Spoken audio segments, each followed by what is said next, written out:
إن الحمد لله رب العالمين،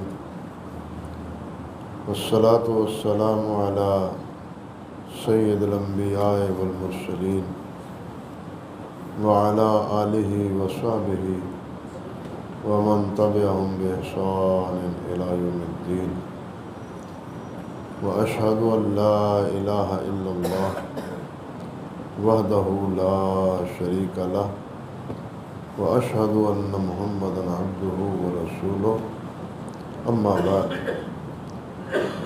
فأعوذ بالله السميع العليم من الشيطان الرجيم من همزه ونفخه ونفثه. بسم الله الرحمن الرحيم. وإذ قال إبراهيم رب اجعل هذا البلد آمنا واجنبني وبني أن نعبد الأصنام رب إنهن أضللن كثيرا من الناس فمن تبعني فإنه مني ومن عصاني فإنك غفور رحيم. ربنا إني أسكنت من ذريتي بواد غير ذي زرع عند بيتك المحرم ربنا ليقيموا الصلاة فاجعل أفئدة من الناس تهوي إليهم وارزقهم من الثمرات لعلهم يشكرون. ربنا إنك تعلم ما نخفي وما نعلن وما يخفى على الله من شيء في الأرض ولا في السماء. الحمد لله الذي وهب لي على الكبر إسماعيل وإسحاق إن ربي لسميع الدعاء رب اجعلني مقيم الصلاة ومن ذريتي ربنا وتقبل دعاء ربنا اغفر لي ولوالدي وللمؤمنين یوم یقوم الحساب. محترم بزرگوں، بھائیوں، ساتھیوں، یہ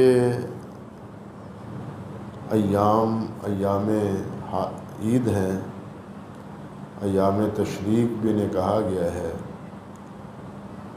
اور ان ایام میں اللہ سبحانہ و تعالیٰ کی توفیق سے پورے عالم اسلام میں ملت ابراہیمی کی پیروی میں اور سنت مصطفی کے مطابق اہل اسلام اللہ کے حضور اپنی قربانیاں پیش کرتے ہیں۔ اللہ سبحانہ و تعالیٰ جن جن بھائیوں، بزرگوں، دوستوں، ساتھیوں نے قربانیاں کی ہیں، اللہ ان کی قربانی قبول فرمائے، اور اس سنت کے احیاء کا جو اجر ہے وہ اللہ سبحانہ و تعالیٰ انہیں بخشے۔ حضرت ابراہیم علیہ السلام کے حوالے سے بہت سی باتیں ہیں جو کہی جا سکتی ہیں، بلکہ کہنی بھی چاہیے، لیکن یقین جانیے وہ اگر ایک مہینہ مسلسل روزانہ اس حوالے سے بات کی جائے تو تب بھی وہ باتیں پوری نہیں ہو پاتی جو حضرت ابراہیم علیہ السلام کے بارے میں اللہ رب العزت نے اور اللہ رب العزت کے پیارے پیغمبر سید الاولین والآخرین حضرت محمد مصطفیٰ احمد مجتبیٰ صلی اللہ علیہ وسلم نے ارشاد فرمائی۔ لیکن کچھ چیزیں بس ان ایام کی مناسبت سے بعض باتیں ہمارے خطباء اور ہم اس طرح دروس میں بیان کر دیتے ہیں تاکہ ان کی یاد تازہ رہے۔ یہ جو سورۃ ابراہیم کی آیات مبارکہ میں نے تلاوت کی ہیں، یہ سورۃ ابراہیم کے 6 رکوع میں، اور اسی کی یہ پہلی باتیں جو ابتدائی پہلی 2 آیتوں میں ہیں، اس کے بارے میں کچھ ضروری باتیں میں گزشتہ مجلس میں آپ کے گوش گزار کر چکا ہوں۔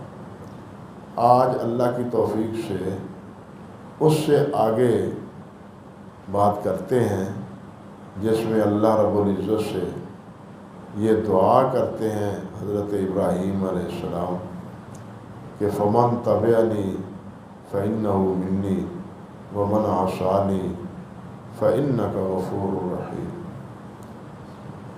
پہلے شاید سے یہ فرمایا کہ یا اللہ مجھ کو اور میری اولاد کو صنم پرستی سے بچا کے رکھنا۔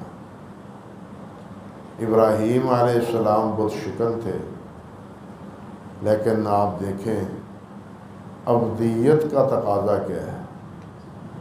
ابدیت کے اس تقاضے میں حضرت ابراہیم علیہ السلام اللہ رب العزت سے یہ التماس کرتے ہیں کہ مجھ کو بھی ان کی پوجا پاٹ سے بچا کے رکھنا۔ اگر آپ مجھے ان سے نہیں بچائیں گے تو میں شاید بچ نہ سکوں۔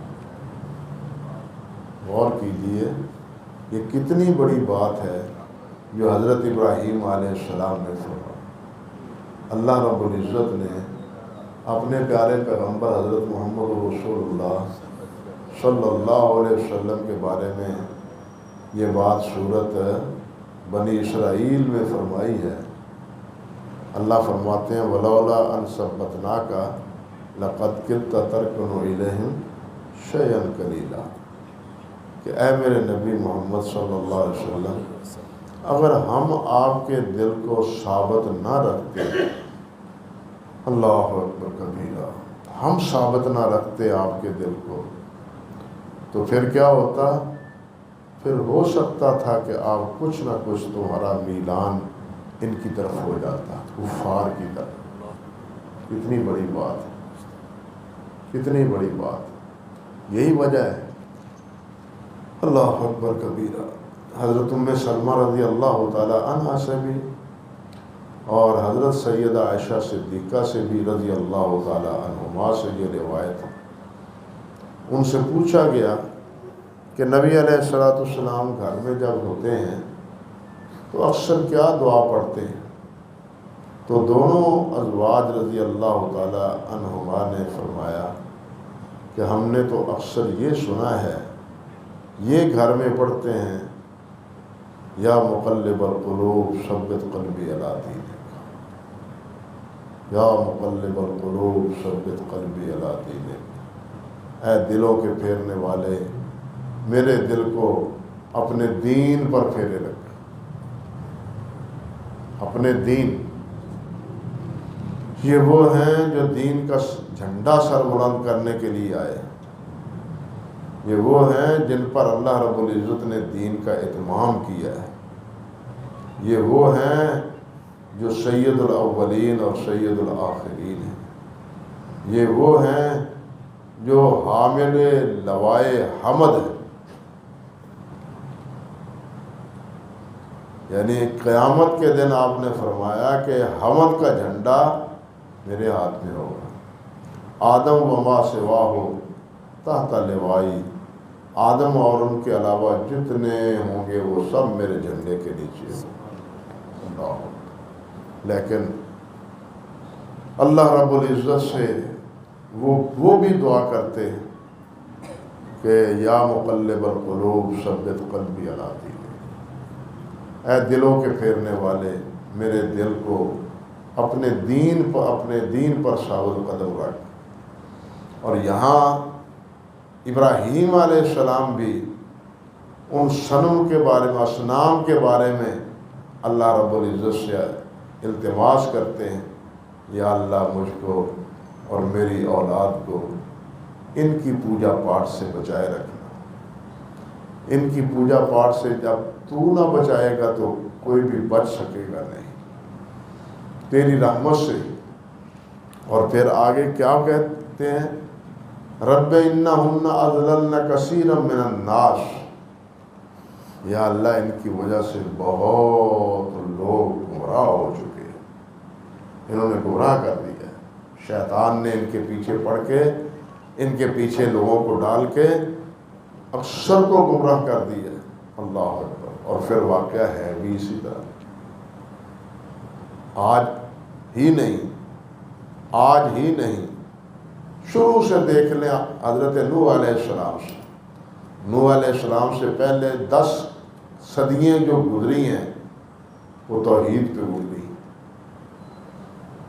تمام انسان مشرک سے محفوظ تھے، کوئی ان میں مشرک نہیں تھا، لیکن سب سے پہلے نوح علیہ السلام کی قوم میں شرک کی ابتدا ہوئی، تو اللہ سبحانہ و تعالیٰ نے نوح علیہ السلام کو ان کی طرف رسول بنا کے بھیجا سب سے پہلے، اور اس کے بعد پھر حال یہ ہے کہ نوح علیہ السلام کی دعوت پر ایمان لانے والوں کی تعداد کہتے ہیں صرف 80 تھی، اللہ اکبر، باقی سب مشرک۔ ابراہیم علیہ السلام کے وقت ساری حکومت، سارے کارندے سوائے 3 افراد کے، ایک زوجہ محترمہ ہے اور ایک حضرت لوط ہے، بھتیجے، باقی سارے ایک ہی شرک کے راہ پر چلنے والے۔ یہی کیفیت موسیٰ علیہ السلام کے دور میں تھی، اور یہی ہے کیفیت سید الاولین والآخرین حضرت محمد رسول اللہ صلی اللہ علیہ وسلم کے دور میں تھی۔ آپ کے وقت بھی مکہ مکرمہ کی کیفیت اور ارد گرد کی مضافات کی کیا کیفیت تھی، آپ سنتے رہتے ہیں علماء کرام سے کہ پورا مکہ، اس میں ایک ہی آواز سب سے پہلے توحید کی اگر دی تو حضرت محمد رسول اللہ صلی اللہ علیہ وسلم۔ ان سے پہلے حضرت زید بن عمرو بن نفیل تھے، اللہ اکبر، جو توحید پر قائم تھے، لیکن وہ دعوت نہیں دیتے تھے، اتنی جرت نہیں کرتے تھے، یہ کہتے تھے جو ہو رہا ہے غلط ہو رہا ہے، لیکن دعوت سب سے پہلے نبی علیہ السلام نے، اور سب سے پہلے مخالفت بھی آپ کے گھرانے میں سے کے افراد نے کی، ساتھی بننے کے بجائے، ہم نوا بننے کے بجائے مخالفت اور مخاصمت سب سے پہلے آپ کے گھرانے سے شروع ہوئی۔ آپ کے رشتہ دار اور آپ کے قریبی، سب سے پہلے ایمان لانے والوں میں سے حضرت سیدہ خدیجہ رضی اللہ تعالی عنہ، حضرت ابو بکر صدیق، حضرت علی، حضرت زید آپ کے غلام، یہ سب سے پہلے ایمان لانے والے۔ باقی تو ہر طرف شرک ہی شرک پیدا ہوا تھا، شرک ہی شرک تھا۔ 360 بتوں کی پوجا ہوتی تھی بیت اللہ کے ارد گرد جو رکھے ہوئے تھے، حتیٰ کہ بیت اللہ کے اندر حضرت ابراہیم علیہ السلام کی بھی کا بت بنایا ہوا تھا، اور ان کے ہاتھ میں تیر دیا ہوا تھا، تصویر بنا کے تیر پہنا۔ جب نبی علیہ السلام فتح مکہ کے موقع پر بیت اللہ میں داخل ہوئے تو آپ نے اس کو گرا دیا، اور اللہ ذوالجلال اور کہنے لگے، فرمانے لگے کہ اللہ ان لوگوں کا بیڑا غرق کرے، ان کو معلوم نہیں کہ ہمارا یہ شیخ کا لفظ ہے، ہمارا یہ شیخ وہ ان تیروں کے ذریعے لوگوں کی قسمتوں کے فیصلے نہیں کیا کرتا تھا۔ صحیح بخاری کی روایت ہے، ہمارے یہ شیخ ابراہیم علیہ السلام ان تیروں کی ذریعے تقسیم نہیں کرتے تھے، اپنے ہاتھ سے ان کو گرایا۔ حضرت اسماعیل کا بھی لات کا بھی، عزا کا بھی، اور حبل کا بھی، حبل کا تو بیت کا بت بھی بیت اللہ کے اندر تھا، حتیٰ کہ صفا اور مروہ پر بھی اوصاف اور نائلہ کے بت رکھے ہوئے تھے۔ جب انسان کی مت ماری جاتی ہے نا تو پھر انسان کو گمراہیوں سے بچانے والا کوئی نہیں۔ حیرت ہوتی ہے کہ وہ شیطان نے ان کو کہاں تک پھسلا رکھا تھا یہ اوصاف اور نائلہ انہوں نے اللہ کے گھر میں بدکاری کی، معاذ اللہ ثم استغفر۔ دونوں کو اللہ سبحانہ و تعالیٰ نے ان کی شکلیں مسمار کر دی اور پتھر بنا دی، شکلیں تبدیل کر، انسانیت ہی تبدیل کر، پتھر بنا دی۔ ان ظالموں نے ایک کو صفا پر رکھ دیا، ایک کو مروہ پر رکھ دیا اور ان کی پوجا شروع کر دی۔ اللہ اندازہ کریں گمراہی کی بھی کوئی انتہا ہوتی، ضلالت کی بھی کوئی حد ہوتی ہے، یہ کیفیت تھی۔ تو اس ماحول میں ایک ہی آواز تھی اور وہ آواز حضرت محمد رسول اللہ صلی اللہ علیہ وسلم۔ اور یہ جو انہوں نے دعا کی، رب انہن اضللن کثیرا من الناس، بہت سے لوگوں، آج بھی دیکھ لیں اکثر کفر زیادہ ہے، ایمان کم، آج بھی یہی، ہمیشہ سے یہی بات رہی۔ بلکہ قرآن مجید سے معلوم ہوتا ہے کہ شیطان نے ہی کہا تھا اللہ رب العزت کے سامنے، وَلَا تَجِدُ أَكْثَرَهُمْ شَاكِرِينَ، میں گمراہ کروں گا اور آپ دیکھ لیں گے کہ ان میں سے اکثر جو ہوں تیرے نافرمان ہوں۔ اللہ رب العزت فرماتے ہیں کہ اس ظالم نے اپنی بات سچی کر دکھائی، اللہ اکبر کبیر، اس ظالم نے اپنی بات سچی کر دکھائی، بہت سے لوگوں کو گمراہ کر دیا۔ اور یہی بات حضرت ابراہیم اللہ رب العزت کے سامنے عرض کرتے ہیں، انہم اضللن کثیرا من الناس فمن تبعنی فانہ منی، میرا وہ ہے جو میرا تابع دار ہے، میرا وہ ہے وہ جو میرا تابع دار ہے۔ نام لینے سے کوئی تابع دار نہیں ہوتا، نام تو یہودی بھی ابراہیم علیہ السلام کا لیتے تھے، نام عیسائی بھی لیتے تھے، نام مشرکین مکہ بھی لیتے تھے کہ ہم ابراہیم کے پیروکار ہیں، معاذ اللہ۔ مگر اللہ سبحانہ و تعالیٰ نے ارشاد فرمایا، ما کان ابراہیم یہودی ولا نصرانی ولکن کان حنیفا مسلما وما کان من المشرکین۔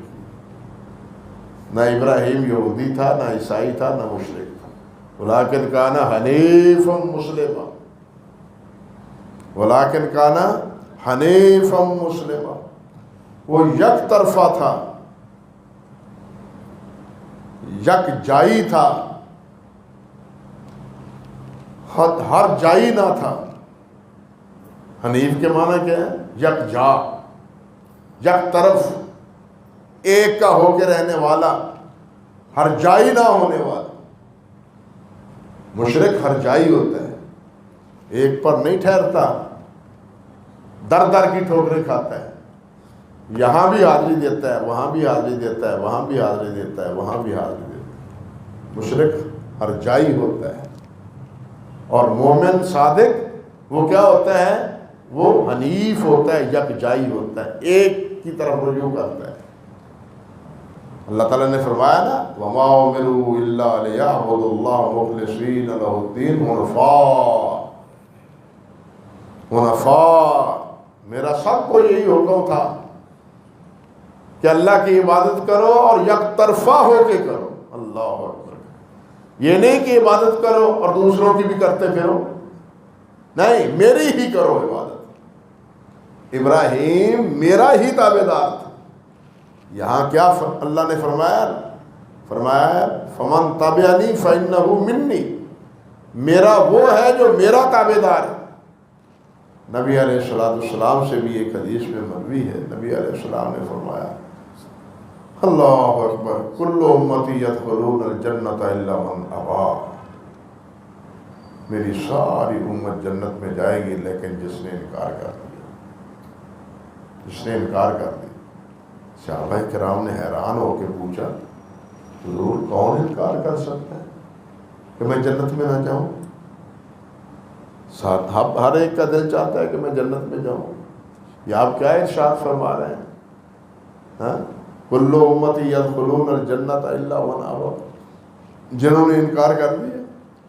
نبی علیہ السلام نے اس کے جواب میں کیا ارشاد فرمایا؟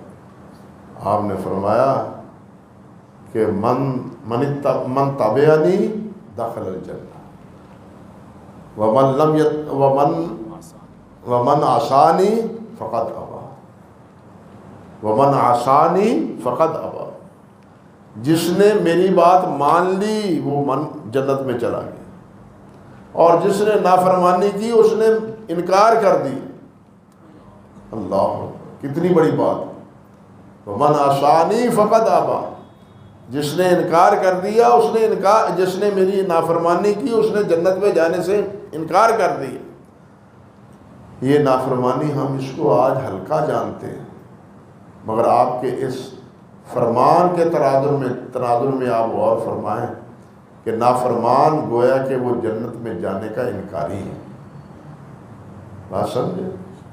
نافرمان گویا وہ جنت میں جانے کا انکاری ہے، اور جنت میں جانے والا کون ہے؟ جو تابعدار ہے۔ جنت ایسے نہیں ہے مل جائے گی کہ بس کلمہ پڑھ لیا اور جنت میں چلے گئے، نہیں۔ نبی علیہ السلام کی تابعداری، آپ کی فرم برداری، یہ ضمانت ہے انسان کے لیے جنت میں جانے کی۔ اللہ ہمیں اس کی توفیق دے۔ اور آگے عرض کرتے ہیں ومن عصانی فإنک غفور رحیم، اور جس نے میری نافرمانی کی مولا تو جان، تیرا کام جانے، تو چاہے اس کو معاف کر دے، چاہے اس کو عذاب دے، لیکن تیری صفت غفور رحیم، لیکن تیری صفت کیا ہے؟ وہ غفور رحیم۔ یہ ان کے بخشنے کی دعا نہیں ہے جس طرح سمجھ لیا جاتا ہے، بلکہ یہ اللہ کی مشیت پر موقوف، یغفر لمن یشاء ویعذب من یشاء، اللہ جس کو چاہے معاف کر دے، اللہ جس کو چاہے عذاب دے، لیکن اللہ کی صفت وہ کیا ہے؟ وہ بخشنے والی ہے، وہ غفور رحیم، بخشنے والا ہے۔ اللہ ذوالجلال تو معمولی کاموں پہ زندگی بھر کے گناہ معاف فرما دیتے، زندگی بھر کے۔ اللہ اکبر! 100 آدمیوں کا قاتل بھی جب معافی کی طلب کے لیے نکل کھڑا ہوا، اللہ نے تو اس کو بھی معاف کر دیا۔ سنا ہے آپ؟ اس لیے اللہ کی یہ صفت رحیمیت اور صفت غفاریت، اس کی اللہ رب العزت کے سامنے حضرت ابراہیم علیہ السلام ذکر کرتے ہیں، پھر عرض گزار ہیں ربنا انی اسکنت من ذریتی بواد غیر ذی زرع عند بیتک المحرم، اے میرے پروردگار، میں نے اپنی اولاد کو اس وادی میں جہاں کوئی کھیتی باڑی نہیں، کوئی درخت نہیں، کوئی سبزہ زار نہیں، بلکہ ریت ہے، پہاڑ ہیں، سنگریزے ہیں، اس زمین میں لا کے تیرے حکم کے مطابق یہاں لا بسایا ہے۔ یہ دل لگانے کی جگہ نہیں ہے، یہ سیر و سیاحت کی جگہ نہیں ہے۔ اللہ نے اس جگہ کو کیوں منتخب کیا؟ اللہ نے اس جگہ کو، سنگریزوں کو، آج تو بہت سی بلڈنگیں بن کے لوگ یورپ کو بھی بھول رہے ہیں وہاں، لیکن اس دور کو دیکھے جہاں کچھ بھی نہیں تھا، اللہ نے اس جگہ کو منتخب کیوں کیا؟ تاکہ کوئی یہاں آئے تو سیر و سیاحت کے لیے نہ آئے، بلکہ کس کے لیے آئے؟ اس کی زیارت کے لیے، سیاحت کے لیے نہیں ہے، سیر و سیاحت کے لیے، سیر و تفریح کے لیے نہیں، سیر و تفریح کے لیے نہیں، بلکہ عبادت کے لیے۔ اگلے روز میں پڑھ رہا تھا کہ زمزم کا پانی میٹھا کیوں نہیں؟ میٹھا نہیں ہے، ہلکا سا کھارا پن ہے اس میں، ہلکا سا، جس طرح پانی ہمارا میٹھا ہے، یہ مسجد میں الحمدللہ ایسا نہیں ہے، ہلکا سا کھارا ہے۔ کسی عالم سے پوچھا گیا کہ یہ کیوں ہے، یہ کھارا پن کیوں ہے، میٹھا کیوں نہیں زمزم کا پانی؟ تو انہوں نے یہی حکمت والا جواب دیا، اس لیے کہ لوگ اس کو ثواب سمجھ کے پئیں، لطف لینے کے لیے نہ پئیں۔ بات سمجھے؟ لطف لینے کے لیے نہ پئیں، ثواب لینے کے لیے، طعام و تومن و شفاء و سقم، یہ جس نیت سے پیے گا وہ نیت اللہ پوری کرے گا۔ 30 دن حضرت ابو ذر غفاری رضی اللہ تعالیٰ عنہ مکہ مکرمہ میں رہے۔ فرماتے ہیں 30 دن میں نے ایک دن بھی روٹی کھا کے نہیں دیکھی، 30 دن میں زمزم ہی پیتا رہا، اور 30 دن زمزم جب پیتا تھا نہ مجھے پیاس کا احساس تھا نہ روٹی کا احساس، بلکہ میں بالکل تندرست اور توانا تھا۔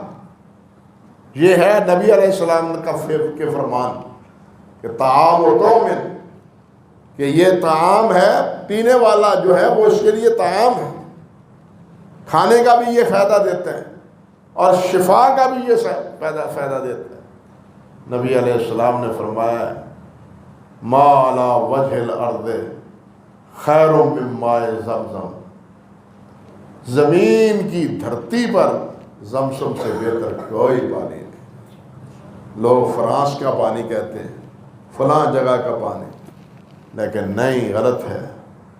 جو فضیلت، جو برکات، جو صحت، جو تندرستی اس سے ہے وہ کسی اور پانی سے نہیں۔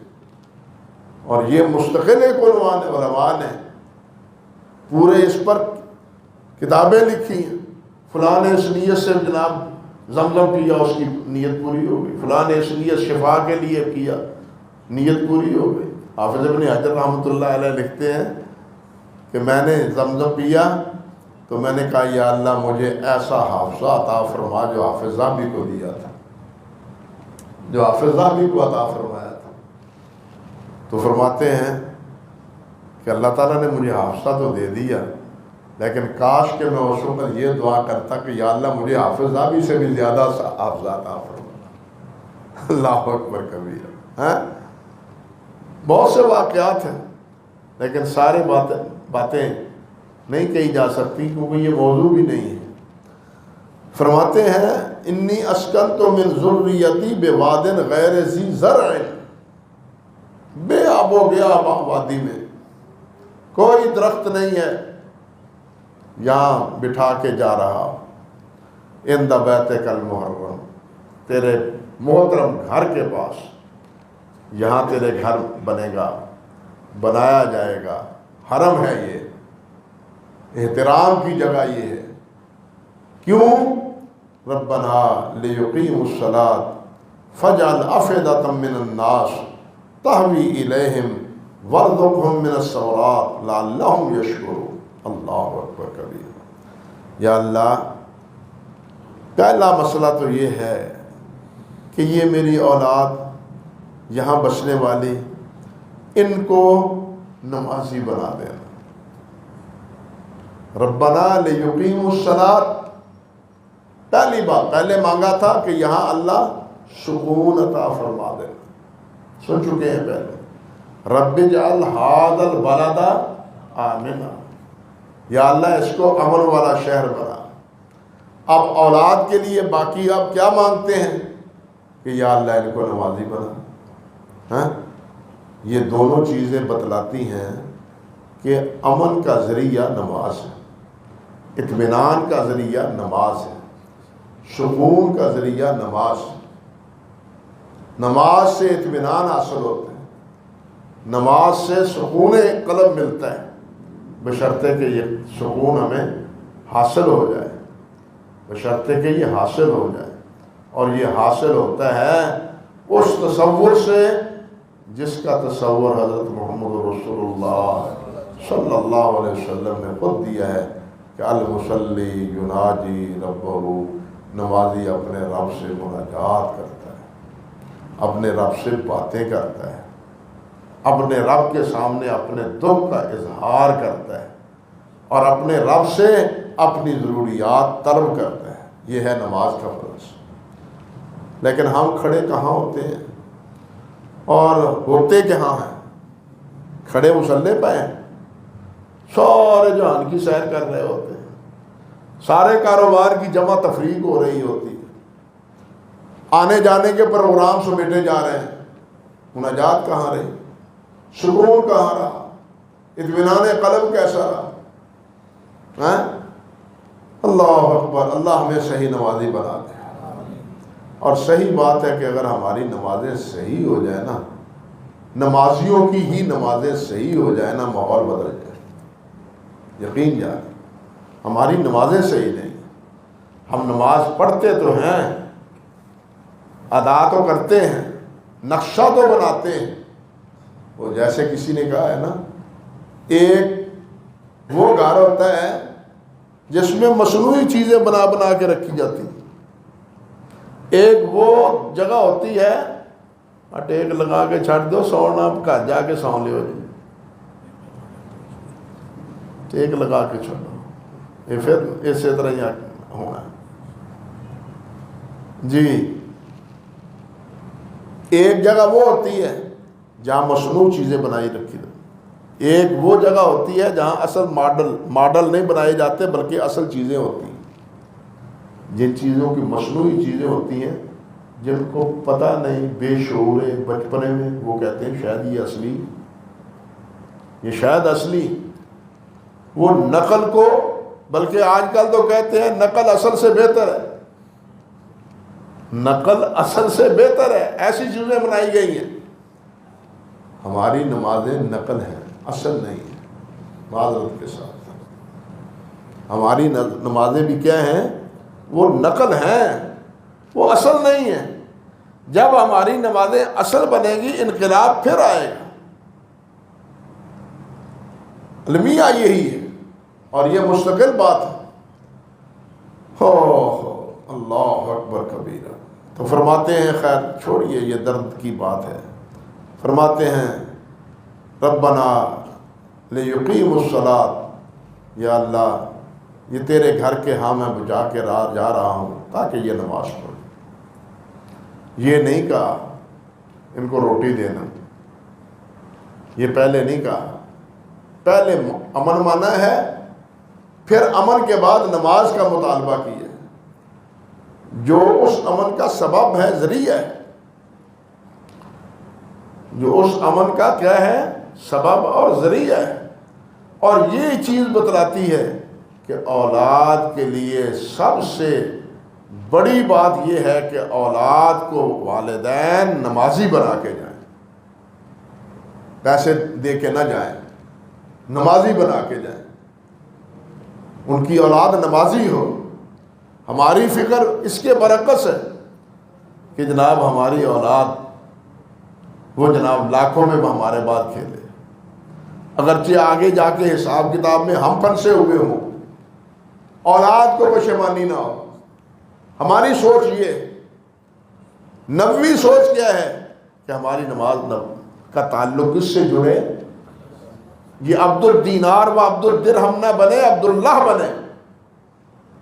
بات سمجھے؟ میری اولاد عبد الدینار و عبد الدرہم نہ بنے، ہیں تائسہ عبد الدینار، تائسہ عبد الدرہم۔ نبی علیہ السلام نے فرمایا افسوس ہے درہم کی پجاریوں اور دینار کے پجاریوں پر۔ وہ کسی اللہ کے بندے نے بڑی عجیب بات کی، دینار یہ کہتے ہیں دار و نارن، درہم دار و ہمن، سمجھے بات؟ دینار دار و نارن یہ آگ کا گھر ہے، درہم دار و ہمن غم اور ہم کا ہے، غم اور ہم لگاتا ہے یہ دار، اس کے پہلے آنے کا فکر، پھر اس کے حساب کا فکر، پھر اس کے جانے کا فکر ہے یا نہیں؟ آیا ہے کہاں جے گیا، کہاں خرچ ہو گیا، سمجھ ہی نہیں آ رہی۔ یہ ہم ہے، یہ غم ہے۔ اور نافرمانی کی جگہ پر خرچ ہو تو یہی دینار نار کی جگہ ہے۔ اللہ ہمیں معاف فرمائے۔ تو عبد الدینار نہ بنے، عبد الدرہم نہ بنے، بلکہ کیا بنے؟ عبداللہ بنے۔ اور عبدیت کے لیے سب سے پہلی چیز کیا ہے؟ وہ نماز۔ عبدیت کے لیے سب سے پہلی چیز کیا ہے؟ وہ نماز۔ انبیاء کرام علیہ السلام کا ذکر کیا سورۃ مریم میں اللہ ذوالجلال نے، اور ان کے حسنات کا، نیکیوں کا، کارکردگی کا ذکر کرنے کے بعد بالآخر اللہ رب العزت نے فرمایا ہے اللہ اکبر فخلف من بعدهم خلف اضاعوا الصلاة واتبعوا الشہوات، دو گناہ کہ انبیاء کے بعد جو پیچھے آئے دو گناہ انہوں نے کیے، دو غلطیاں کی۔ وہ کیا؟ پہلی چیز اضاعوا الصلاة، انہوں نے نماز کو ضائع کر دیا، واتبعوا الشہوات، شہوات کے پیچھے پڑ گئے۔ ہمارے شیخ رحمۃ اللہ علیہ حضرت حافظ صاحب گوندلوی رحمۃ اللہ علیہ نور اللہ مرقدہ فرمایا کرتے تھے کہ نماز تمام عبادات کا خلاصہ ہے، تمام عبادات کا۔ جب وہ ضائع ہو گئی باقی عبادتیں بھی ضائع، جب نماز ضائع ہو گئی باقی عبادات بھی ضائع۔ جو نماز نہیں پڑھتے باقی عبادات کرتے ہیں، سوچ لیں، جو نماز پڑھتے ہیں ان سے تو دوسری عبادات کی توقع ہے، الحمدللہ کچھ نہ کچھ ہو رہا ہے، لیکن جو نماز پڑھتے ہی نہیں وہ کسی کام کے نہیں، وہ گئے، وہ پھر واتبعوا الشہوات، خواہشات کے پیچھے، اور وہ ایک نہیں خواہشات جو نہ پوری ہونے والی۔ اللہ اکبر، قرآن کی بلاغت پہ بھی قربان جائے۔ خواہشات ایک خواہش ہو تو انسان کی پوری ہو جائے، لیکن جب خواہشات در خواہش، خواہش در خواہش پوری نہ ہو تو پھر کیا ہے؟ انسان تو الجھتا چلا جاتا ہے۔ تو یہاں بھی سب سے پہلے انہوں نے کیا اللہ سے مانگا؟ لِيُقِيمُوا الصَّلَاةَ، تاکہ وہ نماز پڑھیں۔ فَجْعَلْ أَفْئِدَةً مِّنَ النَّاسِ تَهْوِي إِلَيْهِمْ، اور یا اللہ لوگوں کے دلوں کو اس کی طرف موڑ دے۔ افیدہ یہ جمع کا صیغہ ہے، فواد کی یہ جمع ہے جس کے معنی دل ہے، فواد، اللہ اکبر، اور اس کی جمع افیدہ ہے، دلوں کو موڑ دے۔ تحوی، ہوایا بھی، ہویا یا با، دونوں مستعمال ہوتے ہیں۔ ایک کے معنی گرنا ہے، جیسے اوپر سے نیچے چیز گری جاتی ہے، ایک کے معنی ہے ایک کی طرف لپکنا۔ اللہ، بڑی معنویت ہے اس میں۔ جیسے پھل زمین پہ گرتا ہے، کشش ہے زمین کی، مانتے ہیں نا زمین کی کشش ہے، پھل زمین پر گرتا ہے۔ بیت اللہ میں ایسی اللہ کشش بھر دے کہ لوگوں کے دل ٹوٹ کے اس کی طرف آئے۔ اور آج تک جب سے ابراہیم علیہ السلام نے یہ دعا کی تھی آج تک وہ ہم اپنی آنکھوں سے پوری ہوتی دیکھ رہے ہیں۔ وہ ہمارے صوفی غلام نبی صاحب اللہ تعالیٰ آپ کی قبر کو منور فرمائے، بڑے نیک بیبے آدمی تھے۔ فرمایا کرتے تھے کہ جو وہاں گیا نہیں وہ ترستا ہے، اور جو گیا ہے وہ تڑپتا ہے۔ سمجھے بات؟ جو گیا نہیں وہ ترستا ہے کہ یا اللہ موقع عطا فرما، نصیب عطا فرما، اور جس نے دیکھا ہے وہ تڑپتا ہے کہ یا اللہ ایک اور جا، پھر جاؤں، پھر جاؤں، پھر جاؤں۔ وہ نظارہ اور دنیا میں کی کسی دھرتی میں ہے ہی نہیں، وہ نظارہ اور وہ دل جمی اور وہ دل کی کشش کسی اور جگہ ہے ہی نہیں۔ یہاں ایک بات اور عرض کر دوں، عجیب بات ہے، سائنسدانوں نے ایک بات کا جائزہ لیا کہ یہاں بیت اللہ میں آخر کیا وجہ ہے کہ اتنی تھکاوٹ کیوں نہیں ہوتی، اتنا سفر کرنے کے باوجود طواف کرتے ہیں، سعی کرتے ہیں، اتنا یہاں چل رہے ہیں تو انسان بیٹھا ہوا کھڑا نہ ہو سکے، لیکن وہاں ایک طواف کیا پھر دوسرا کیا پھر تیسرا کیا پھر چوتھا۔ انسان کا دل تو وہاں یہ کرتا ہے، وہاں دل یہ چاہتا ہے، یہ کیفیت ہوتی ہے انسان کی۔ یہ کیوں ہے؟ وہ کہتے ہیں کہ اس جگہ کی سرزمین کی قوت کشش اللہ ذوالجلال نے کم سے کم ترک کر دی. یہ ہم زمین پر چلتے ہیں نا، زمین پر پاؤں پڑتا ہے تو یہ بھی زمین کی کشش ہوتی ہے، اور اس کشش کی وجہ سے ہم قوت سے پاؤں اٹھاتے ہیں غیر محسوس طور پر. غیر محسوس ہمیں محسوس نہیں ہوتا، لیکن ہے یہی حقیقت. جس طرح بولتے ہیں نا، بولتے ہوئے ہمیں محسوس نہیں ہوتا، لیکن بولنے سے ایک توانائی خرچ ہوتی ہے، ایک قوت خرچ ہوتی ہے. بلکہ ہر کام کے کرنے سے دیکھنے سے بھی، سننے سے بھی، ہر کام سے ایک توانائی خرچ کرنی پڑتی. زمین کی دھرتی پر کشش ہے، لیکن وہاں یہ کشش اللہ ذوالجلال نے کم رکھی ہے کہ جو یہاں آئے وہ تھکے نہ، وہ زیادہ تھکے نہ. وہ یہاں زیادہ سے زیادہ اس کے چکر لگائے، زیادہ سے زیادہ اس کے پھیرے لگائے. اللہ اکبر. تہوی الیہم، ان کے دل کھچے چلے آئیں. اور آگے کیا ہے؟ وَارْزُقْهُم مِّنَ الثَّمَرَاتِ، اور ان کو ثمرات کا رزق عطا فرما. ثمرات ہم سمجھتے ہیں، اختصار کرتا ہوں بات لمبی ہو گئی، کہ ایک ثمرات ہم صبر کی جمع کریں. صبر کے معنی پھل، صبر کے معنی ہم عموماً صبر کے معنی کیا کہتے ہیں؟ یہ درختوں کے پھل جو درختوں سے لگتے ہیں اور ہمیں اللہ تعالیٰ نے کھانے کے لیے لگائے ہوئے ہمارے. لیکن صبر کے معنی لغوی اعتبار سے بہت وسیع ہے. ہر چیز کے نتیجے کو صبر کہتے ہیں. پھل بھی چیز کا نتیجہ ہوتا ہے. پھل بھی کیا ہے؟ درخت کا کیا ہوتا ہے؟ نتیجہ ہوتا ہے. فیکٹری ہے، مل ہے، اس کے بھی نتائج ہیں، وہ اس کے ثمرات ہیں. بات سمجھے؟ فیکٹری اور مل کے جو وہاں جو چیز پروڈکشن بنتی ہے وہ اس کے کیا ہے؟ ثمرات ہیں، وہ اس کے نتائج ہیں. بلکہ ایک حدیث میں آتا ہے، نبی علیہ السلام نے فرمایا کہ جب ملک الموت، اللہ اکبر، چھوٹے بچے کی جان قبض کر کے لے جاتے ہیں تو اللہ ذوالجلال والاکرام پوچھتے ہیں ملک الموت سے کہ اخذت ثمرۃ فؤادک عبدی، میرے بندے کے دل کا پھل لے آیا ہے؟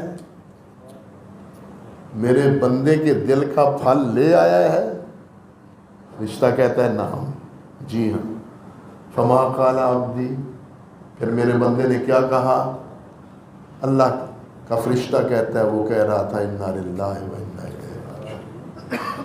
اللہ ذوالجلال نے فرمایا اس کا ایک گھر جنت میں بنا دو اور جھنڈا گاڑ دو، اس پر لکھ دو لوائے حمد. یہ حمد کا جھنڈا، حمد کا گھر. یہاں کیا ہے؟ اخذت ثمرۃ فؤادک، اپنے بندے کے دل کا صبر. اولاد کیا ہوتا ہے؟ پھل ہوتا ہے. میاں بیوی کا کیا ہوتا ہے؟ پھل ہوتا ہے. اس لیے ثمرات کا معنی یہی نہیں اور دنیا کی کون سی چیز ہے جو دنیا میں بنتی ہو اور حرم میں نہ پہنچتی. ہمارے واقع ہے یا نہیں؟ اچھی سے اچھی چیز، اچھی سے اچھی مصنوعات، اچھی سے اچھی ہر چیز، دوائی بھی اچھی، کپڑے بھی اچھی، پانے بھی اچھی، ہر چیز اچھی. تو یہ کس چیز کا ثمرہ ہے؟ یہ ابراہیم علیہ السلام کی اس دعا کا، اللہ وارزقہم من الثمرات. اور یہ کس لیے؟ لعلہم یشکرون، تاکہ وہ تیرا شکر کرے، تیرا وہ شکر کرے. یہ نعمتیں بھی عطا فرما، یہاں اپنے گھر میں رہنے کی توفیق بھی دے، اس گھر میں اپنی بندگی کی بھی توفیق عطا فرما تاکہ یہ تو تیرا شکر کرے. الفاظ تو آگے بھی ہیں، بات بہت لمبی ہو گئی نہ چاہنے کے باوجود بھی. وہ کہتے ہیں بات سے بات نکل آتی ہے تو بات لمبی ہو گئی. چلیے الحمدللہ جو ہوا اللہ کی توفیق سے ہوا. یار زندہ صحبت باقی، پھر آئندہ سال کس نے دیکھا ہے، اگر ہوں گے تو انشاءاللہ پھر بات کریں گے. وآخر دعوانا ان الحمدللہ رب العالمین.